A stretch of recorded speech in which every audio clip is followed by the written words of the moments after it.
কেন ঠিক করতে হবে? আমার লক্ষ্যটা হচ্ছে এইরকম যে আমি কি মেডিকেলের দিকে যাব, আমি কি ইঞ্জিনিয়ারিং এর দিকে যাব, না আমার আরো অনেক অপশন আছে, আমি সেই দিকে যাব।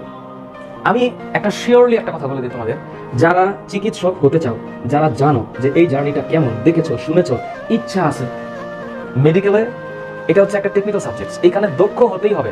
ফাঁকিবাজি করে, কম পড়ে, কোনো মতন লেখাপড়া করে, মানে কোনোভাবে একটা ফাঁকি ঝুঁকি করে এই দুই জায়গা থেকে পাশ করা যাবে না, বা এই দুইটা জায়গা থেকে বের হইলে হবে না, জিনিসটা হয় নাই কখনো।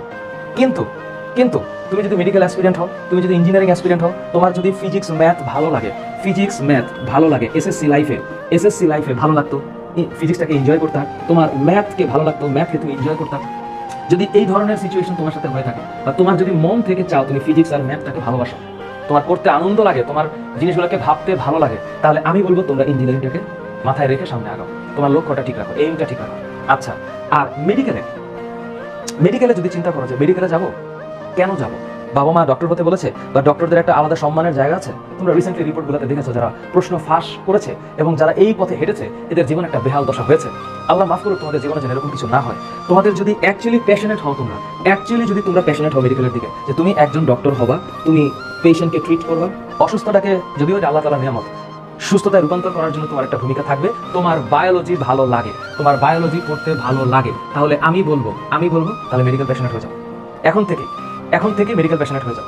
এর মধ্যে তোমাদের কারো যদি মনে হয় যে না আমি এর মধ্যে না, আমার এই দুইটা ভালো লাগছে না, আগেই লক্ষ্যটা ঠিক রাখতে হবে।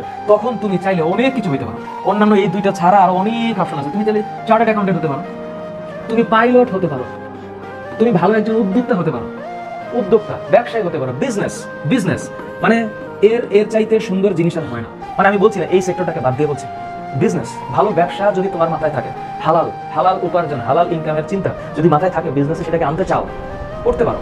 আমি বলছি না যে সায়েন্স এবং আর্টস নয়, সায়েন্সেই থাকতে হবে, না শুধুমাত্র সায়েন্সেই থাকতে হবে, বিষয়টা এরকম না। তুমি চাইলে আর্টসেও যেতে পারো। আমি আগেও বলেছি, তোমাদের ইচ্ছা থাকলে, তোমার সায়েন্সে পড়ার জন্য যে ওয়ার্কলোড, যে প্রেশার, এই প্রেশার যদি তুমি নেওয়ার জন্য রেডি না থাকো, তুমি সানন্দে আর্টস কমার্সের দিকে যেতে পারো, কোনো বাধা নাই, এবং জীবনে একটু তোমার রিগ্রেট করতে হবে না। তুমি চাইলে আর্মি হতে পারো, বাংলাদেশ ডিফেন্সে জয়েন করতে পারো, তুমি চাইলে লেখক হতে পারো, তুমি চাইলে ভালো মুভি ডাইরেক্টর হতে পারো, তুমি চাইলে একজন ভালো কার্টুনিস্ট হতে পারো, what ever your dream is. যদি এই দুইটা টেকনিক্যাল সাইডে তোমার কোনোভাবেই আকর্ষণ না থাকে, আমি বলবো মুভ করো, এখানে মুভ করো, এই জায়গাটায় মুভ করো, অন্যান্য দিকে যেতে পারো। এখন ইউটিউবে অনেক রিসোর্স আছে, আমি এগুলো নিয়ে অনেক কথা বলেছি। তুমি যে কোনো ইচ্ছা হতে পারো, তুমি চাইলে কার্টুনিস্ট হতে পারো, নো প্রবলেম। তুমি চাইলে তুমি যদি ভালো সিঙ্গার হতে চাও, তুমি সিঙ্গার হতে পারো। তোমার যদি অন্য কোনো ধরনের মেধা থেকে থাকে, সেটা তুমি ফাইন্ড আউট করো, তুমি এই দিকে হাঁটতে পারো, নো ইস্যুস। হ্যাঁ, এখানে 1.5 লক্ষ স্টুডেন্ট পরীক্ষা দিবে, 4300 সিটের পেছনে, এই অ্যারাউন্ড 4,500 সিটের মধ্যে এই 1.5 লক্ষ স্টুডেন্ট পরীক্ষা দেবে। এখানে অনেক বেশি স্টুডেন্ট পরীক্ষা দেয় অন্যান্য ডিপার্টমেন্টে, অর্থাৎ এই সায়েন্স পড়ে যেই জায়গাটাতে যেতে হয়, মানুষ যায়, সেখানে যে কম্পিটিশনের ভলিউম, তার চাইতে অন্যান্য জায়গায় কম্পিটিশনের ভলিউম অনেক কম। তো তোমরা চাইলে এই জায়গাগুলোতে অনেক ভালো শাইন করতে পারো। সুতরাং লেখাপড়া শুরু করার আগে লক্ষ্যটা ঠিক করা উচিত।